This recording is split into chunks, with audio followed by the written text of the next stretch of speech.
여러분 오늘도 잘 견디고 계십니까? 김명준의 뉴스파이터입니다. 헌정사상 처음으로 전직 영부인이 법정에 서는 모습이 오늘 공개됐습니다. 자신의 혐의를 모두 부인하긴 했다지만 당당하게 재판에 임했습니다. 그러자 그동안 재판에 불출석하겠다는 윤석열 전 대통령도 태도를 바꿔 재판에 임하겠다는 입장을 밝혔는데요. 부창부수, 남편이 노래하면 아내가 따라 부른다, 이런 속담이잖아요.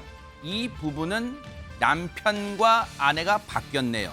네, 9월 24일 수요일 김명준의 뉴스파이터 60초 후에 달려보겠습니다.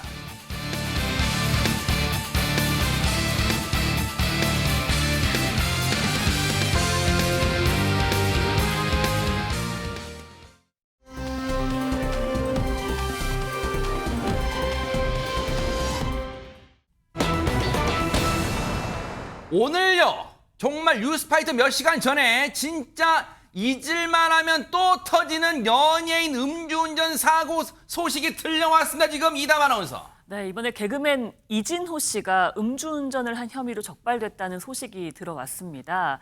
경찰에 신고가 오늘 오전에 새벽 시간에 들어왔다고 하는데요. 이진호 씨가 음주운전을 하고 있다라는 신고를 받았다고 합니다. 지금 시청자분들 영상 보고 이 사람 그럴 거예요, 진짜. 네, 얼마 전에도 또 좀 논란을 빚은 바가 있는데요. 이진호 씨가 인천에서 음주운전하고 있다라는 신고를 받은 경찰이 지역 간 공조 끝에 이진호 씨를 양평에서 붙잡았습니다. 그러니까 인천에서 양평까지 네? 오전 3시경에 이제 운전을 하고 간 혐의를 받고 있는 상황인 겁니다. 거리가 꽤 되잖아요. 맞습니다. 인천에서 양평이면. 그렇습니다. 어허. 꽤나 긴 거리이기 때문에 네. 그 거리를 모두 다 운전을 했는지는 다시 한번 추가 조사를 통해서 밝혀야겠지만 그렇게 한 혐의로 지금 받고 있습니다. 네. 그리고 음주 측정을 했습니다. 그런데 음주 측정 결과 혈중 알코올 농도가 0.11%가 나왔습니다. 우와. 면허 취소 수준이 0.08%잖아요. 그러니까 훌쩍 넘는 수치였습니다. 완전 만만치네, 만만치. 네, 경찰은 이진호 씨를 일단은 귀가를 시킨 상태라고 하고요. 추가 조사를 할 계획인데 이진호 씨가 그 혈액을 통해서 혈중 알코올 농도를 측정하는 체혈 측정을 또 요구를 했다고 합니다. 본인이? 네, 그래서 체혈 측정도 진행을 한 것으로 보이고요. 네. 일단 그 결과를 기다리고 있는 중입니다. 참 진짜 이 무슨 짓이에요. 이제 연예인들의 그 음주운전이 잊을만 하면 터지는데, 생각해보세요. 아까 그 지도 그래픽 좀 보여주세요. 여러분, 음주 상태로 운전대를 잡고 100m가 뭐예요? 10m만 해도 그것도 범죄인데, 지금 이진호라는 사람 인천에서 여러분 지도 보시죠. 지금 경기도 양평까지 100km, 와, 간이 배 밖으로 나왔어요. 그것도 혈중 알코올 농도가 0.11%, 만만치 상태로 100km 음주운전. 그런데 손정혜 변호사님, 한 가지 갸우뚱하는 대목이 애초에 신고가 이진호가 라고 이진호 씨를 특정했어요. 이진호가 음주운전을 하고 있다라고 신고가 들어왔는데 혹시 뭐 지인이에요? 어떻게 신고됐을까요? 일단은 목격자의 신고라고 나오고 있습니다. 그러니까 보통 누군가 음주운전을 하고 비틀비틀거리는 사람이 차량을 타면 누군가 음주운전을 해요라고 신고하는데 네. 이름을 콕 찍었다는 건 주변에서 이진호 씨를 인지하고 누군가 신고했을 가능성도 있고 어허.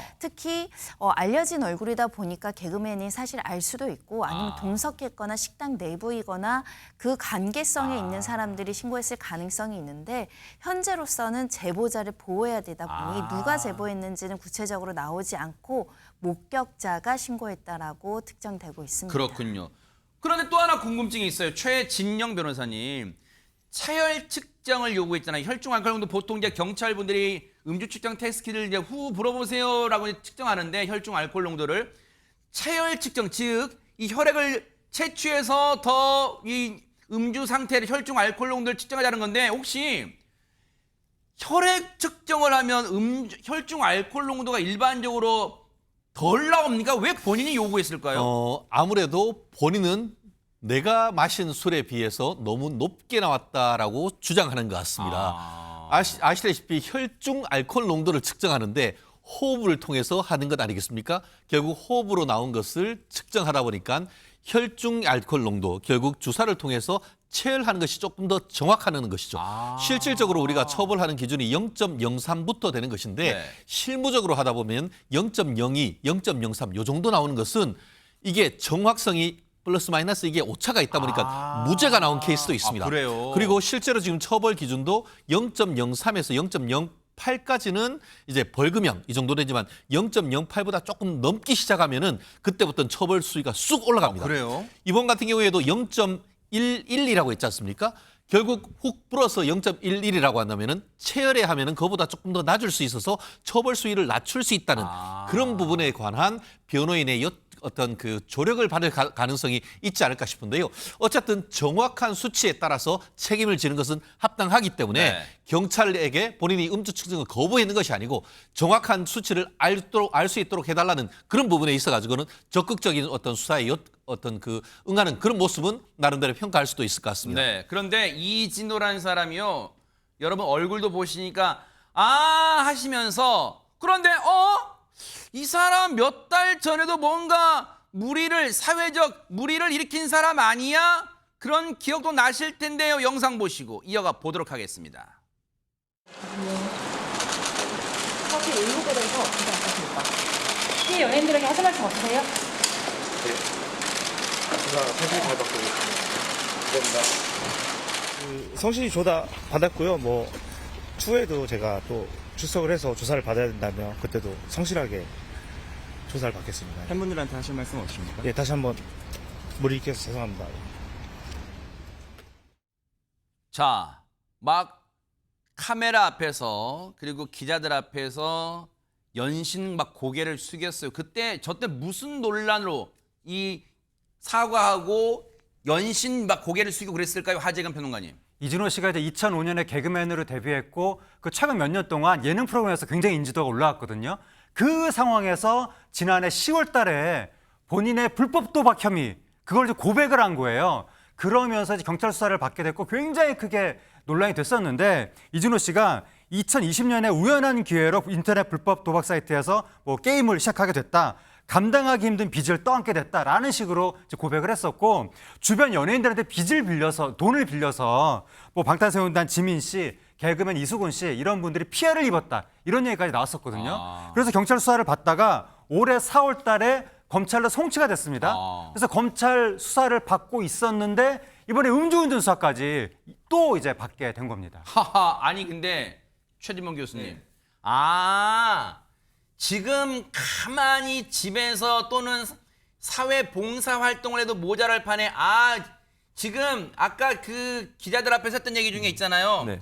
성실하게 조사받겠습니다까지만 했지 자숙하겠습니다. 앞으로 자숙하겠다는 말 안 해서 지금 이 음주운전을 한 거예요? 그렇지 않습니다. 자숙했단 말도 했어요. 했어요? 근데도 안 지키는 거예요. 아하, 참. 지금 말씀하신 것처럼 이 도박 문제 때문에 논란이 돼가지고 자숙하는 기간이고 피의자로 조사도 받았잖아요. 네. 그래서 TV 출연도 못 하고 있는 상황이에요. 네. 지금. 그러면 더 성실히 반성하고 정말 국민들이 또 시청자들이 이제 됐다라고 생각할 때까지 기다려야 되는 거 아닙니까? 그 사이에 또 음주운전을 또 하면 이진호 씨는 대체 어떤 생각으로 생활하고 있는지 제가 이해가 안 돼요. 지금 말씀하신 그 부분을 제가 이제부터 말씀을 드리겠습니다. 네. 당시 이진호 씨가 뭐라고 얘기를 했냐면 네. 다른 이의 모범이 되는 좋은 사람이 되진 못하더라도 적어도 누군가에게 손가락질 받는 사람은 되지 않도록 열심히 노력하면서 하겠다고 얘기했어요. 그때 그 불법 도박 혐의 수사받을 때 했단 말이에요, 그렇게 이게? 했단 말이에요. 뭐야 이게? 손가락질 받을 일 또 하고 있잖아요, 지금. 그럼 어떻게 뭐 발가락질해요? 뭐 어떻게 해요? 그러니까요. 아니, 그러니까 약속을 했으면 지켜야 될 거 아닙니까? 아니, 그리고 최소한 그 무리를 일으켜가지고 본인이 불이익을 당하고 있음에도 불구하고 또다시 음주운전을 해가지고 이런 일을 벌인다는 게 도저히 납득이 안 되는데 사실 소속사에서도 오늘 입장을 밝혔습니다. 네. 변명과 핑계 없는 잘못이라고 얘기를 했는데 소속사가 이진호는 일말의 변명과 핑계 없이 자기 잘못이라고 생각하며 깊이 반성하고 있다고 얘기를 당연한 하고 얘기죠, 있고요. 이건. 소속사 역시 책임을 통감하면서 처분을 성실히 이행하고 법적 조치를 받을 수 있게 할 것이라고 밝혔습니다. 아니 근데 최진영 변호사님 지금 보세요. 이런 상황에 지금 자숙해도 앞서 여러 차례 말씀해 주셨지만 최진봉 교수님이 자숙해도 모자랄 판에 근데 여기서 더 이 어처구니 없는 건 0.11%의 혈중 알코올 농도면 만만치 해요. 진짜 운전할 때 판단력이 흐려지기 십상이잖아요. 근데 앞서 제가 말씀드렸죠. 100m도 아니에요, 여러분. 인천에서 경기도 양평까지 100km나 되는 거리를 운전했단 말. 자칫 잘못했으면 자신의 생명까지도 진짜 어떻게 될지 장담할 수 없는 위험한 상황이었단 말이에요. 왜 무모한 짓을 한 거예요, 진짜? 그렇기 때문에 실제로 우리가 음주운전 사건을 하다 보면은 수사기관에 뭘 조사를 하냐면 음주운전을 했던 거리, 했던 시간 이런 것도 합니다. 왜냐하면 그 행위 불법이 얼마나 강하냐. 가끔씩은 뭐 운전을 해서 20cm만 움직여도 그거 음주운전이라 그런 죄가 있잖아요. 그렇죠, 네네. 그런데 이제는 100km 거의 뭐 새벽 3시에 그 인천에서 양평까지 했다고 하면은 물론 인적이 드문 때이지만 잘못하면은 뭐 우리가 음주운전은 살인 예비 음모 이런 얘기도 할 만큼 잘못하면 큰 어떻게 보면 사고가 일어날 수 있는 그런 부분이기 때문에 짧게 운전하는 것보다 100km라고 하면은 그 음주운전으로 인한 행위 불법이 굉장히 크다라고 보는 네. 것이죠. 거기다가 지금 본인이 어떤 그 불법 도박으로 해서 아마 불법 도박이라는 것은 한 번이 아니고 여러 번 상습 도박으로 조사를 받을 가능성이 클 겁니다. 네네. 이런 케이스를 경합범이라고 합니다. 네. 하나를 조사받고 있는데 또 전화를 하면은 본인으로서는 두 개의 사건을 합쳐서 하나의 재판부로 해서 형을 받으면 본인이 유리한데 결국 둘 중에 더 중한 범죄의 형의 2분의 1 가중해서 처벌되기 때문에 제가 봤을 때 이 사건은 단순한 벌금으로 끝나기는 쉽지 않아 보입니다. 그러니까요. 뭔가 사회의 본, 사회의 기강을 잡는 차원에서도 어떤 처벌, 어떤 판결이 내려질지는 눈 부릅뜨고 지켜보도록 하겠습니다.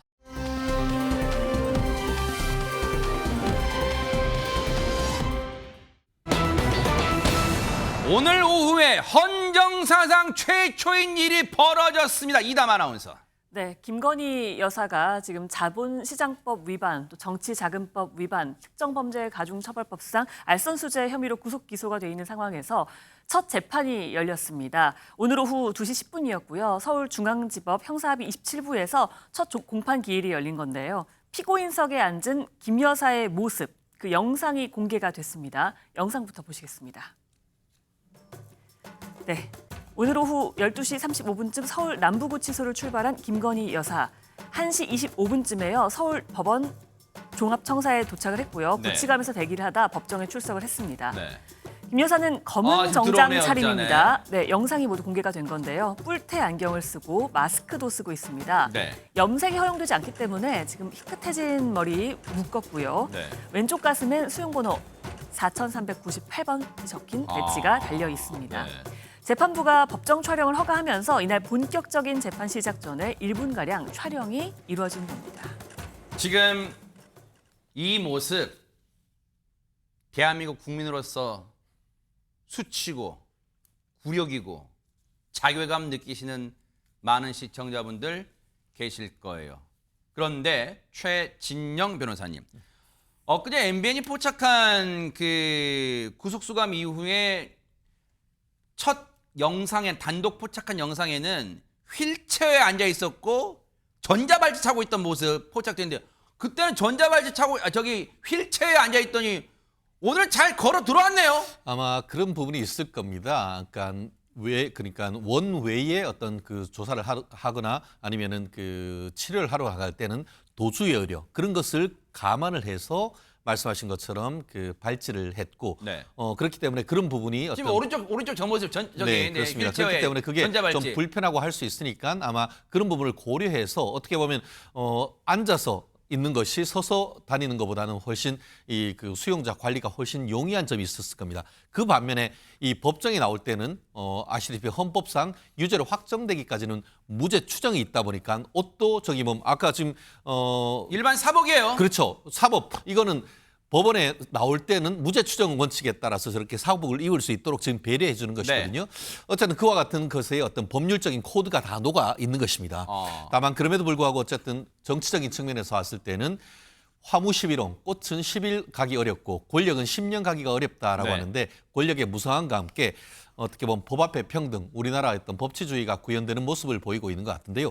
다만 지금 김건희 여사 같은 경우에는 본인이 공소사실 전부에 대해서 오늘 무죄 주장을 하고 나왔습니다. 그렇기 때문에 네. 과연 검찰이 지금 특검이 지금 기소했는 것처럼 네. 유죄가 될 것인지 아니면은 김건희 여사의 말대로 무죄가 될 것인지는 법정 공방을 한번 지켜봐야 되는 부분도 있는 것 같습니다. 오늘 저 영상은 2시 10분쯤에 이제 공판 준비 기일이 시작된 거예요. 그런데 저 영상은 재판부가 촬영은 허용했지만 생중계는 허용하지 않았어요. 그러니까 약간의 시간차를 두고 언론이 공개를 다 한 거예요. 그런데 손정희 변호사 아까 말씀 이담 아나운서가 얘기한 것 중에 궁금증이 몇 가지가 있어요. 일단은 마스크는 쓰는 거는 강제로 막을 수는 없나 봐요. 마스크는 쓰고 왔어요, 지금. 마스크는 써도 괜찮은가 봐요. 일단은 마스크를 요청했던 것으로 알려지고 있고 마스크를 벗게 하거나 강제적으로 못 쓰게 하는 규정들이 없다 보니까 네. 인권 배려 차원에서 마스크를 쓰게 하지 않았을까라고 생각을 하고요. 어허. 더군다나 우리가 코로나19를 겪으면서 여러 가지 건강상의 문제나 질병의 문제가 있을 때는 또 마스크를 쓰게 허용하기 때문에 그런 취지로 마스크를 허용한 것으로 해석되는 상황입니다. 그리고 또 하나 그 설명 중에 아까 이담 아나운서 설명 중에 손정희 변호사님 염색은 허용하지 않아서 그 아까 김건희 여사 머리 희끗희끗한 거 고스란히 노출했는데 그 염색은 왜 즉 허용하지 않는 거예요? 염색뿐만 아니라 화장품 반입도 어려운 상황이죠. 교도소의 어떤 구치소의 그 교정 당국이 여러 가지 업무를 하는 과정에서 일일이 염색이나 화장품 소지까지 하다 보면 수용자들의 안전관리라든가 이런 문제가 있기 때문에 또 염색약 같은 경우는 공감도 협소할 뿐만 아니라 그런 물품 반입들이 상당 부분 제한돼서 최소한의 생계에 필요한 물품만을 반입하지 미용 목적까지 다 챙길 수는 없거든요. 그런 취지라고 보시면 되겠습니다. 김건희 여사가 저렇게 두 발로 걸어 들어와서 법정에 들어와서요. 이 변호인 옆에 앉아서 잠시 이 언론 카메라를 잠시 응시하고 고개를 숙여 인사하는 모습. 그게 언론에 인사하는 건지 방청석을 향해 인사하는 건지는 모르겠지만 어쨌든 인사를 했고 방금 보신 것처럼 변호인과 약간 귀옛말을 주고받는 모습까지 한 1분 정도만 이 재판부가 허용을 했어요. 그러면 손정희 변호사 궁금해요. 1분 뒤에는 이제 본격적인 재판이 이제 물론 공판 준비기일이었습니다만은 뭔가 진행이 됐을 거 아니에요. 1분 뒤에는 어떤 상황이 펼쳐졌을까요? 일단 재판장 입장에서는 피고인의 신원을 확인하는 절차를 거쳐야 됩니다. 인적 동일성을 확인하기 위해서 이름, 주소, 직업 이런 것들을 물어보는 인정신문 절차를 진행을 했고요. 언론에서 주목하는 것은 이제 직업을 물어봤을 때 무직입니다라고 이제 대답한 게 좀 회자가 되기도 했었고요. 네. 특히 이제 국민참여재판 희망 여부를 반드시 이제 확인하도록 되어 있기 때문에 국민참여재판을 희망하는지에 대한 질문도 있었고 네. 김건희 여사는 희망하지 않는다라는 답도 했고요. 가장 그 첫 변론 준비 기일에 중요한 것은 공소 사실이 인정하는지 인정하지 않는지가 굉장히 중요합니다. 이와 관련해서 김건희 여사 측은 그러니까 피고인 측은 모두 세 가지 혐의 모두 부인하는 취지의 진술을 했습니다. 손정희 변호사님 또 쓸데없는 궁금증일지는 모르겠지만 그러면 보세요. 김건희 여사 측은 물론 변호인의 조력을 받았을 것으로 추정되지만 재판장이 물어봤어요. 주심이 국민참여재판을 원하냐고 물어봤더니 원하지 않는다 했어요. 혹시 왜 국민참여재판을 원하지 않았을까요? 국민참여재판은 일반적으로 무죄를 주장하면서 일반 사회 상규를 가진 일반인들의 시각에서 좀 다소 억울하거나 법리적으로는 형식적으로는 범죄가 성립하나 다소 일반인 상식과 배치되는 어떤 판단이 나오는 경우에 이렇게 하는 경우들이 있어서 이 사건 같은 경우는 굉장히 쟁점도 복잡하고 다양한 증인들이 나와야 될 뿐만 아니라 일반인들이 쉽게 판단하기 어려운 부분들도 있고 특히 배심원들이 많이 참여했을 경우에 재판의 기밀성이 보장되기보다는 굉장히 갖가지 이야기들이 난무할 가능성이 있기 때문에 국민참여재판으로 무죄 받는 것보다는 하지 않고 적극적으로 법리와 사실관계를 다투는 것이 유리하다라고 판단한 것 같습니다. 배심원들 손에 맡겼다가는 자신의 운명이 더 불리해질 수 있을 것 같다는 판단이 작용한 것으로 보인다는 말씀 같아요. 그러면 최진봉 교수님, 일단 국민들 심기가 불편할 거예요. 저 모습이 아름다운 모습은 분명 아니잖아요. 그런데 지금 보세요. 김건희 여사라는 사람은 지금 후회하고 있을까요? 아니면 잘만 변호인 조력받아서 버티면 된다고 생각하고 있을까요? 지금 어떤 마음일까요? 제가 볼 때는 두 번째일 가능성이 높다고 생각해요. 제가 이렇게 판단하고 생각하는 이유는요. 인정을 전혀 안 한다는 거예요. 만약 인정을 했으면 반성하고 국민께 사죄하고 달게 벌을 받겠습니다라고 얘기하는 게 맞습니다. 그런데 지금의 김건희 여사 측이나 변호인들의 내용을 보면 공소사실 전부를 부인하고 있잖아요. 이 말은 나는 잘못이 없다는 거예요. 뭔가 법리 다툼 해보겠다는 얘기예요. 그렇죠. 네, 변호사 잘 활용해서 나는 죄가 없고 누군가 다른 사람이 죄가 있는지 모르겠지만 나는 모른다. 이렇게 갈 것 같거든요. 네. 근데 이제 여러 가지 증거들이나 아니면 증언들을 보면 그걸 피하기가 어려운 상황이에요. 저는 그래서 네. 저런 모습이 국민들을 더 화나게 만드는 요소가 될 거라고 생각합니다. 네. 그래도 한 나라의 대통령의 부인을 했던 사람이라면 정말 진실된 모든 것을 밝히고 본인의 잘못에 대해서 반성하는 모습을 보여야만 네. 그래도 국민들이 용서할 수 있는 마음이 생기지 않겠습니까? 그런데 저렇게 전혀 인정하지 않는 모습을 보면서 국민들은 참 씁쓸한 생각이 들 것 같고요. 김건희 여사나 윤석열 대통령이나 전 대통령이나 이런 분들은 국민들에게 더 정말 신뢰보다는 불신과 또 분노를 불러일으키는 요소로 작용하지 않을까 하는 생각이 듭니다. 네. 공판기일 오늘은 이제 처음이라서 40분 만에 끝났지만요. 앞으로 10월 달에 열리고 11월부터는 수요일과 금요일 일주일에 2번 열리는데 하루 종일 연대요. 앞으로 어떻게 될지 재판도 따라붙어 보도록 하겠습니다.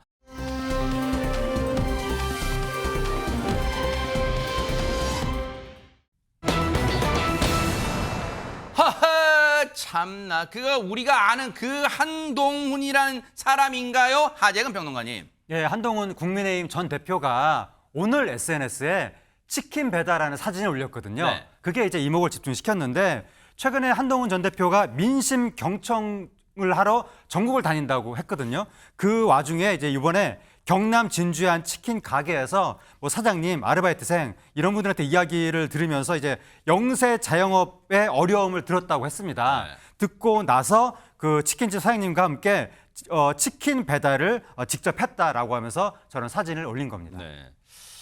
직접 치킨 배달, 뭐 영상, 라이브 방송, 이른바 라방, 줄여서 라방 좋아하는 한동훈 전 대표지만 저건 라방이 아니라 아마 글쎄요 같이 수행을 하는 분이 있는 걸로 추정돼요. 저걸 뭐 일반 시민이 찍어주진 않았을 것 같고 수행을 같이 다니는 분이 찍었을 것으로 추정되는 게 저 사진 몇 장 공개됐어요.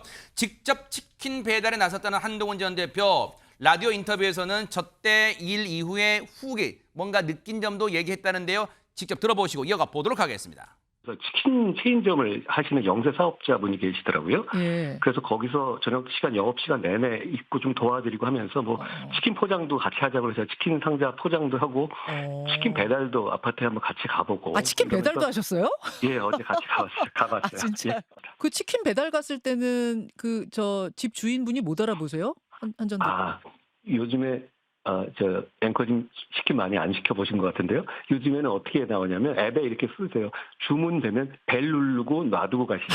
아, 맞아. 그래서 거기서 제가 벨 누르고 놔두고 나왔죠. 네, 치킨 배달법 알려주셔서 감사드리고요. 최진봉 교수님, 네. 지금 저 상황을 글쎄요, 물론 그런 생각도 들어요. 한동훈 전 대표 입장에서는 지금 해볼 수 있는 게 없을 수도 있다. 왜? 한동훈 전 대표는 이른바 배지가 아니에요. 즉 현역 의원도 아니기 때문에 지금 국회는 정기국회가 열리고 있기 때문에 국회 가서 현역 배지라면 활동을 하겠죠. 근데 배지도 아니야.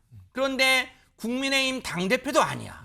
그러니까 원외에서 바깥에서 뭐 이것저것 할 수밖에 없을 것 같아. 라이브 방송도 하고 할 수밖에 없을 것 같은데 어쨌든 저 치킨 배달하는 날이 공교롭게 어떤 일정과 겹친 날이었다면서요. 그렇습니다. 그래서 이제 의심이 더 받게 되는 거죠. 말씀하신 것처럼 정치적 행위라고 볼 수도 있지만 하필이면 그날이 법원에서 출석하라고 소환장을 보낸 날이에요.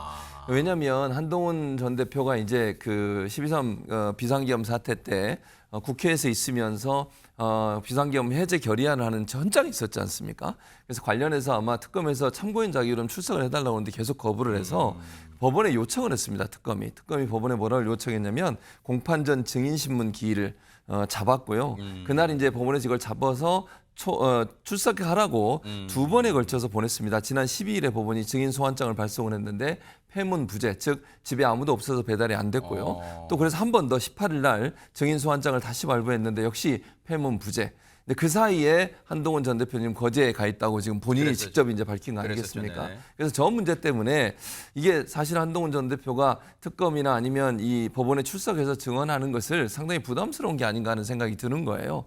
그렇게 생각하는 여러 가지 이유 중 하나는 뭐냐면 이제 한동훈 전 대표 입장에서는 지금 본인의 입지와 위치가 상당히 불안합니다. 근데 여기서 만약 증언을 해서 현재 국민의힘 의원들이나 아니면 국민의힘 지도부에 대한 비판적 입장이 나오게 되면 네. 배신자 프레임이 다시 작동할 수도 있어요. 그렇지 않아도 지금 한동훈 전 대표는 배신자 프레임에 좀 갇혀 있는 분위기거든요. 네. 그래서 이게 확대될 수 있는 불안감이 좀 있는 것 같아요. 네. 그러다 보니까 출석을 안 한 것 같고 네. 공교롭게도 이렇게 거제도에 가 있는 바람에 신문은 진행되지 못했습니다.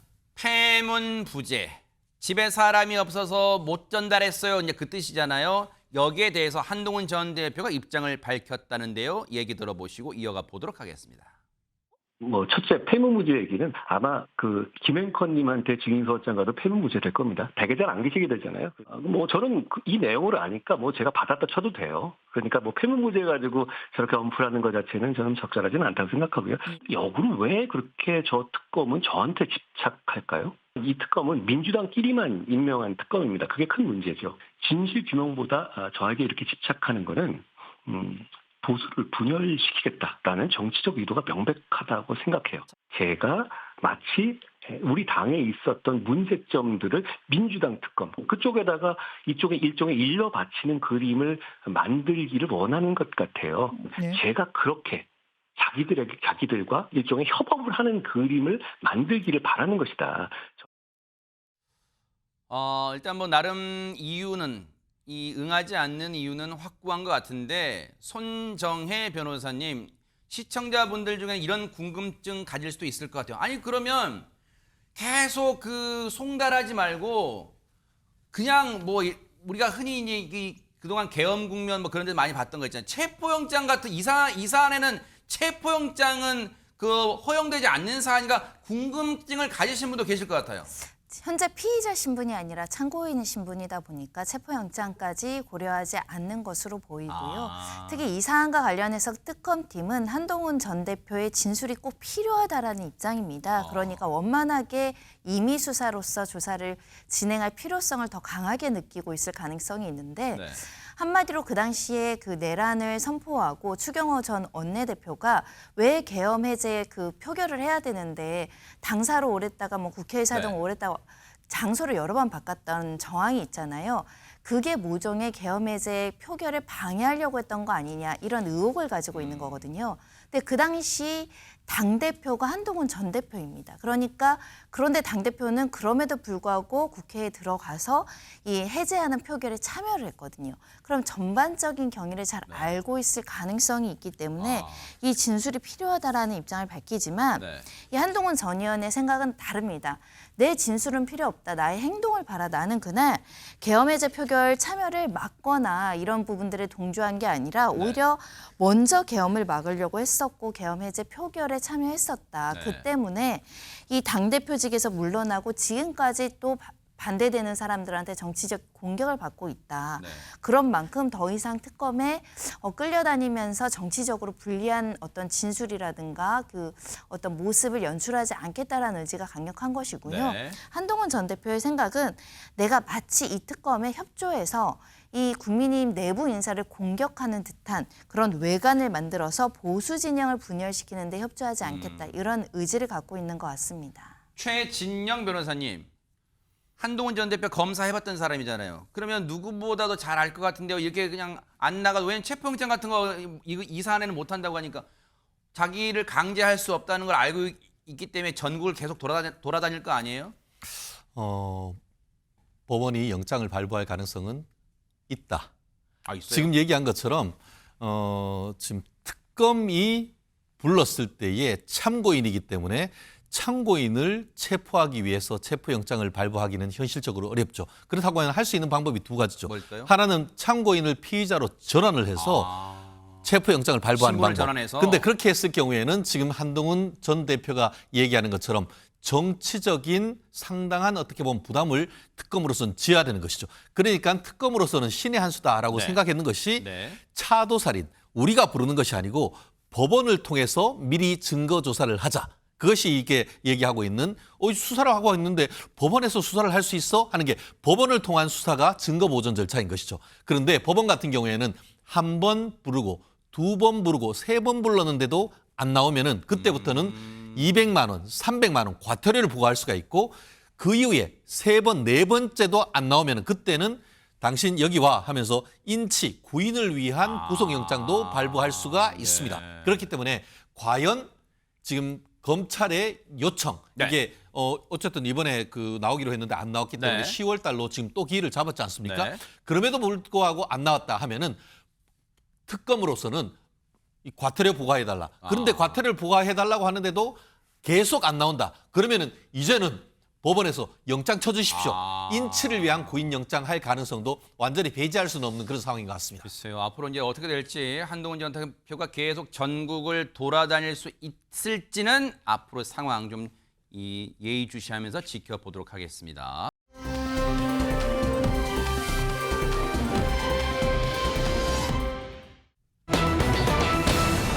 자, 분위기 바꿔볼게요. 그 대통령을 만든 게 바로 나예요. 어머, 이거 무슨 누구의 얘기일까요? 손정혜 변호사님. 좀 전까지 영부인 이야기가 나오긴 했는데 네. 그 영부인 이야기는 아니고요. 어허. 퍼스트 레이디 영부인 이야기는 맞습니다. 네. 이 관련해서 현실과 헷갈리면 안 되는데 오늘 소개할 대통령과 그 영부인은 바로 이혼위기에 빠진 부부, 그 대통령 부부거든요. 어머나? 무슨 소리일까 싶을 텐데 네. 바로 영상으로 보시겠습니다. 아, 네네. 단 한 사람만은 절 떠나지 않았습니다. 언제나 나 여기 있다면서 제 곁을 지켜줬습니다. 그 사람을 대통령으로 만든 게 바로 나예요. 정말 다 왔어.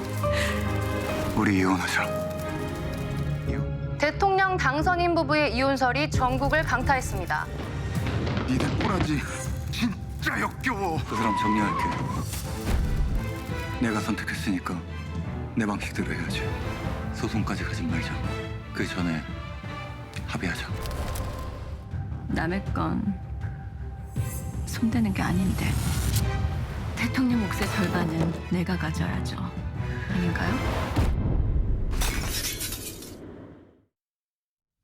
지금 시청자분들 어머 이거 되게 재밌겠다. 이거 어디서 하지? 다른 채널 아니고요. 이거 MBN에서만 볼 수 있잖아요. 이담 아나운서. 그러니까 저희 짧은 영상 봤는데 지금 다 완전히 저기에 그냥 몰입을 그렇죠. 하셨거든요. 3년 만에 정말 강력하게 부활한 MBN 드라마입니다.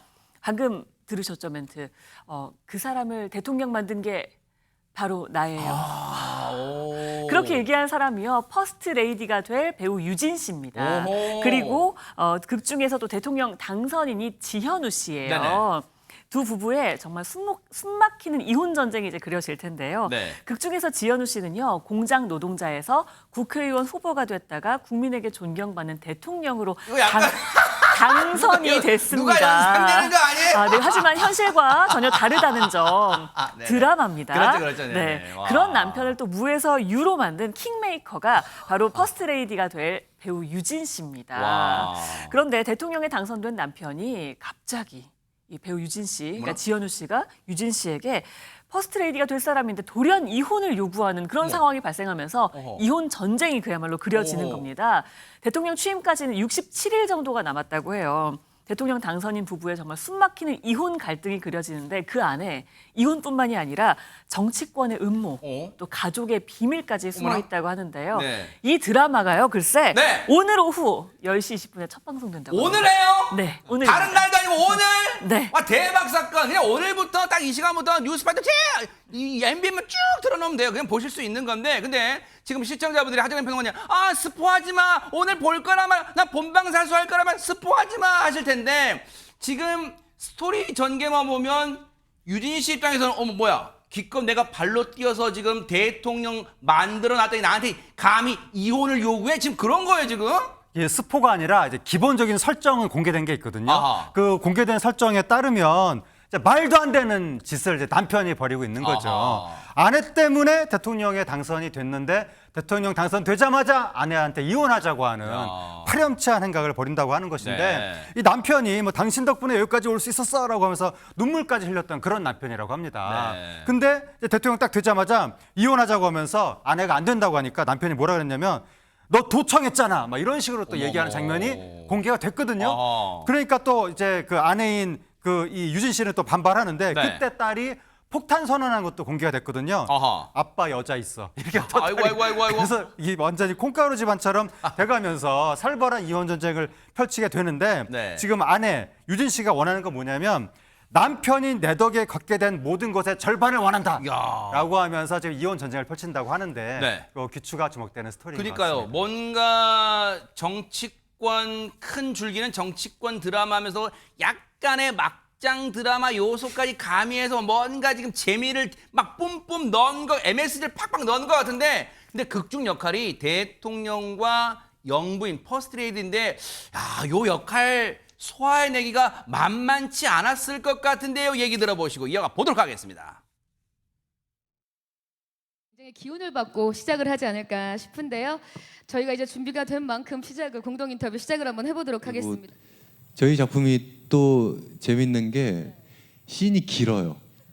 한 씬들이 다른 드라마에 비해 한 두세 배 정도 깁니다. 그래서 대사량도 훨씬 많고 또 대통령이다 보니까 연설 씬들이 많아서 그 연설 씬들도 되게 길어서 이거를 어떻게 지루하지 않게 잘 전달할 수 있을까를 항상 고민했었고요. 실제로 국회의사당에 좀 많이 가서 혼자 거기서 중얼중얼거리면서 연습을 조금 많이 하기도 했고요. 근데 그런 것들이 촬영할 때 도움이 많이 됐던 것 같습니다. 이제 우리 드라마는 인물이 적은 편이고 끌고 가야 되는 부분이 있는데 생각보다 촬영 시작했을 때 어려워서 너무 놀랐고요. 예상보다 캐릭터 구현이 어렵더라고요. 준비를 더 많이 했어야 됐나 이런 생각을 하면서 불안한 마음에 촬영을 시작했던 게 사실입니다. 과연 내가 표현한 차수연이 사람들에게 설득력을 가질까? 또는 뭔가 안 어울리는 옷을 입었다는 느낌을 주진 않을까? 이런 걱정도 당연히 되는 거고요. 사실 이렇게 첫 방을 앞두고 걱정이 이렇게 많이 되는 건 솔직히 처음인 것 같아요. 네. 그동안 수많은 정치권을 다루는 드라마는 많았습니다만 직접적으로 대통령과 영부인 사이에 어떤 벌어지는 스릴러물 이거는 진짜 처음이었던 것 같아요. 없었던 것 같아요. 그러니까 정치적인 문제를 다루긴 했는데 가정 문제와 그렇죠. 이거 문제를 같이 엮어서 네. 하는 부분은 처음 본 것 같은데 지현우 씨 같은 경우도 주말 드라마 같은 긴 호흡의 드라마를 주로 촬영을 했을 때 이건 이제 미니 시리즈거든요. 그렇죠. 네. 그래서 이렇게 짧게 하는 미니 시리즈로 복귀한 건 5년 만이라고 합니다. 그게 특징이라고 하는데 유진 씨 경우에는 펜트하우스 아시죠? 펜트하우스 그때 엄청나게 인기였잖아요. 네, 그게 사실은 이후에 4년 만에 안방극장에 다시 복귀하는 거라 두 분 다 5년, 4년 이 터울을 두고서 드라마를 시작하게 돼서 네. 사람들에게 정말 많은 관심을 받고 있는 상황이고요. 아하. 지현우 씨는 이런 얘기 하더라고요. 아까 뭐 잠깐 얘기가 나왔습니다만 실제 국회의사당 가서 혼자 중얼거리며 연습했다. 그러면서 신념이 확고해서 국민이 원하는 대통령이 아닐까 생각했다는 말도 했고 유진 씨 같은 경우는 그동안 해보지 않은 캐릭터라 탐이 났다. 그렇게 얘기하면서 네. 인물 자체가 세서 어떻게 보면 악해 보일 수도 있다 이런 얘기를 했는데 근데 이제 펜트하우스는 사실 상황 자체가 센 거라고 유진 씨가 얘기를 하더라고요. 네. 그런데 이 드라마는 인물 자체가 세서 아하. 어떻게 보면 악해 보일 수 있다 이런 표현을 쓴 거라고 네. 보여집니다. 야, 어쨌든 벌써부터 흥미진진하고 벌써부터 시청자분들 몇 시간 남았어 막 그럴 텐데 근데 사실 두 분이 지금 유진 씨와 지현우 씨가 지금 배우로서 지금 어떻게 보면 환상에 지금 호흡을 맞춰왔지만 두 사람 모두 여러분 그거 아세요? 가수 출신이라는 곡 혹시 기억나세요? 영상 만나보시고 이어가 보도록 하겠습니다.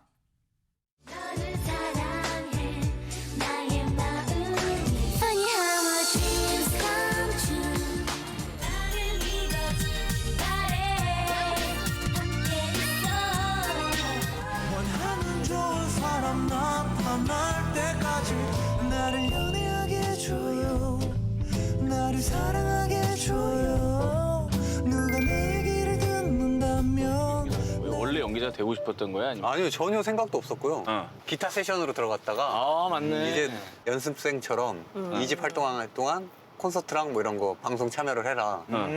그게 한 2년 정도 됐는데 1년에 돈 100만 원? 50만 원? 1년에? 네. 그때 이제 사장님이 뭐 단역 한번 출연해 볼래? 이래서 이제 친구 역할 나갔는데 5만 원이 딱 통장에 찍히는데 너무 좋은 거예요. 일당으로. 그래서 3일 나가면 15만 원 들어오고. 그러네. 너무 행복한 거야. 쟤 누구냐 뭐 이렇게 좋다 막 이렇게 글이 올라온 거야. 그래서 그 다음부터 이제 주인공을 하게 되고. 섭외가 바로 들어갔구나. 유진 씨는? 그때는 그렇게 이거저거 하는 때가 아니었잖아요. 그러니까 그룹을 하고 있는데 나 혼자만 따로 그렇게 활동을 한다는 게 약간 배신하는 느낌? 아. 그럴 때였어. 사무실에서는 이제 그래 괜찮다 이렇게 하는데 제가 약간 안 내키더라고요. 그래서 작품을 몇 개 고사하다가 그 2002년에 제가 첫 드라마를 하나 했어요. 야, 정말로 이 자리에 서기까지 두 사람 모두 뭔가 이 우여곡절도 많이 겪어왔어요. 그런데 지금은 이제 어엿한 하재근 평론 흥행 보증수표가 됐잖아요, 두 사람 모두. 네, 두 사람도 요즘에 상당한 흥행 배우거든요. 네. 일단 지현우 씨의 경우에는 2003년에 KBS 20기 공채 탤런트에 최연소로 합격했습니다. 2003년에 데뷔해서 2004년에 올드미스 다이어리 GPD 역할로 국민 연하남으로 맞아요. 일찌감치 그때 스타덤에 기억나요, 올랐거든요. 진짜. 그랬는데 최근에 그 뭐 주말 드라마 같은 데서 네. 뭐 로맨틱한 키다리 아저씨 캐릭터로 상당히 시청률이 높게 올렸었거든요. 네. 그러니까 최근에 이제 시청률 그 흥행 분위기가 좋고 유진 씨도 뭐 제빵왕, 김탁구, 백년의 유산 여러 히트작들이 있었는데 네. 4년 전에 펜트하우스 시리즈로 엄청나게 대박을 치고 오랜만에 지금 복귀하는 거니까 네. 두 사람 다 흥행에 대한 기대감이 상당히 크거든요. 그래서 두 사람이 딱 만났을 때 과연 어떤 스파크가 튈지 그러니까요. 상당히 기대가 됩니다. 바로 그걸 직접 확인해 보실 수 있습니다. 바로 오늘 밤 10시 20분입니다. MBN이 야심차게 준비한 수목 드라마 퍼스트 레이디 오늘 밤 10시 20분 본방 사수 부탁드리겠습니다. 기대해 보도록 하겠습니다.